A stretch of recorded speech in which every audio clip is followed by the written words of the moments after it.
बच्चों, आज की इस क्लास में हम नमक कहानी जो रज़िया सज्जाद ज़हीर द्वारा लिखी गई है, कहानी हमने पढ़ ली है। अब इसके प्रश्न उत्तर पर हम चर्चा करेंगे।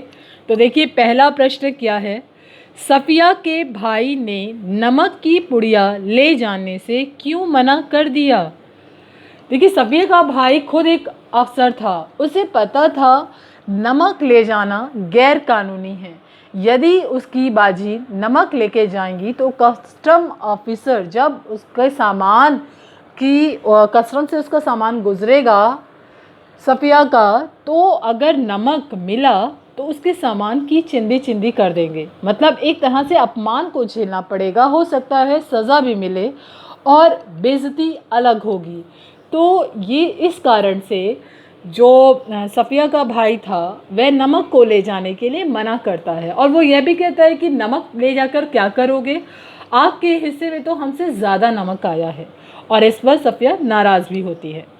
दूसरा प्रश्न देखिए, नमक की पुड़िया ले जाने के संबंध में सफ़िया के मन में क्या द्वंद्व था।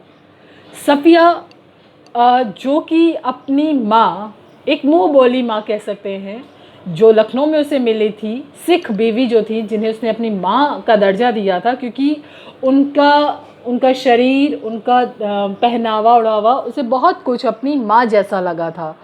और उन्होंने सफ़िया से थोड़ा सा लाहौरी नमक मंगाया था। अब वह नमक उसे लेके जाना था, वह वादा उसे पूरा करना था।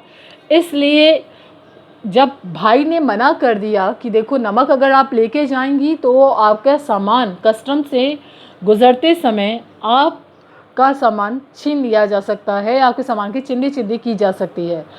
अब सफ़िया के मन में द्वंद्व यह है कि वह जो नमक की पुड़िया को कैसे लेकर जाए। वह उसे छिपा कर ले जाए या जता कर ले जाए। वह किन्नुओं की टोकरी में सबसे नीचे वो रखती है, लेकिन फिर उसे लगता है कि मोहब्बत की सौगात है, इसे छिपा कर नहीं लेके जाना चाहिए। फिर वो वहाँ से उसे निकाल लेती है, फिर उसे अपने हैंड बैग में रखती है। मतलब एक तरह का मन और मस्तिष्क, बुद्धि और हृदय, इन दोनों के बीच एक द्वंद्व चलता है। ऐसा द्वंद्व आपने वहाँ भी पढ़ा था काले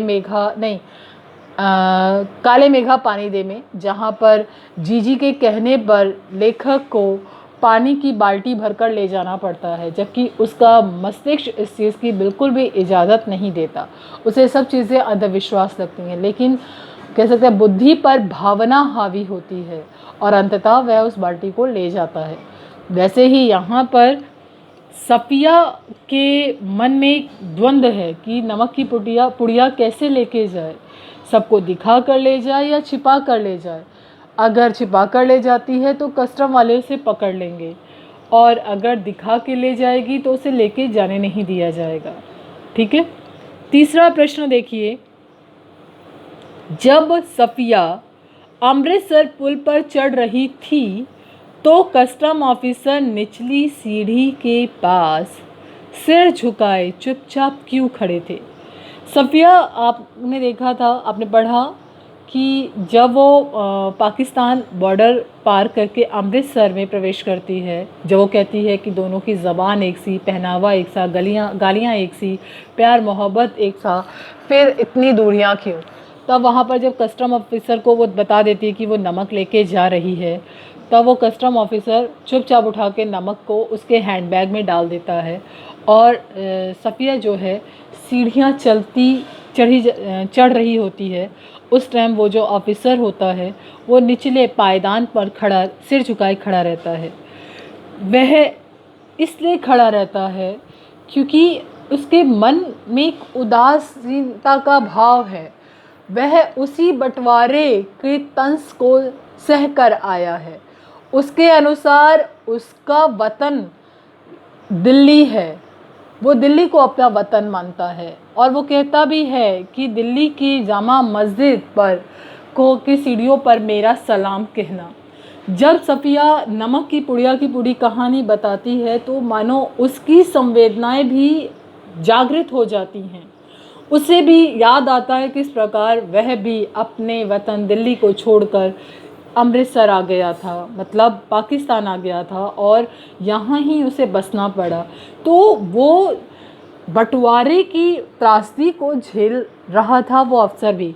लेकिन जब सफ़िया नमक की बात करती है, नमक की पुड़िया की बात, तो मानो जैसे उसके ज़ख्म हरे हो जाते हैं और वो सब चीज़ें उसके सामने फिर से खुल जाती हैं। ठीक है बच्चे, आज हम इतने ही प्रश्न पर चर्चा करेंगे, अगली क्लास में आगे के प्रश्न।